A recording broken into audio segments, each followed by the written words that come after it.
Hey, Dog Pound. No game on Sunday, but Nathan Zegura still here with the Browns Huddle. We're going to look at the final 6 opponents for the Browns as they get ready to finish up the 2015 season. 2 at a time. We're going to start with 2 division opponents. Number 1, the Baltimore Ravens. The first game after the bye, Monday Night Football at First Energy Stadium. And then, of course, they get the Cincinnati Bengals the following, also at First Energy Stadium.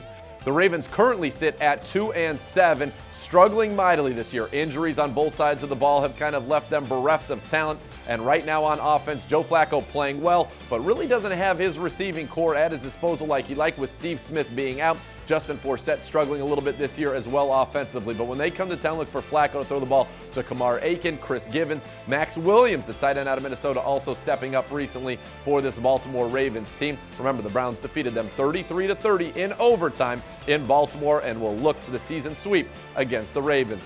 And then there's the Bengals, who sit atop the AFC North, 8-1, suffering their first loss of the year on Monday Night Football to the Houston Texans, but still firmly in command of this division. This is a team that had a very strong showing against the Cleveland Browns, 31-10 on Thursday night just a couple weeks ago. Andy Dalton playing the best football of his career. Tyler Eifert playing the best football of his career. They've got A.J. Green, Marvin Jones, Mohamed Sanu, Giovanni Bernard, Jeremy Hill, an offense that is playing as well as any in the NFL, and they've got a defense on the other side of the football that certainly can back it up. Those big defensive ends, Carlos Dunlap and Michael Johnson, creating a lot of havoc, not to mention Geno Atkins up front for a very good Bengals team that is absolutely thriving under Marvin Lewis. A big test for the Browns. They split the season series with the Bengals last year.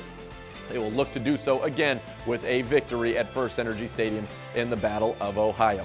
That'll do it for the Wednesday edition of the Browns Huddle. We'll take a look at the next 2 opponents on the Browns docket when we return on ClevelandBrowns.com and the Browns mobile app.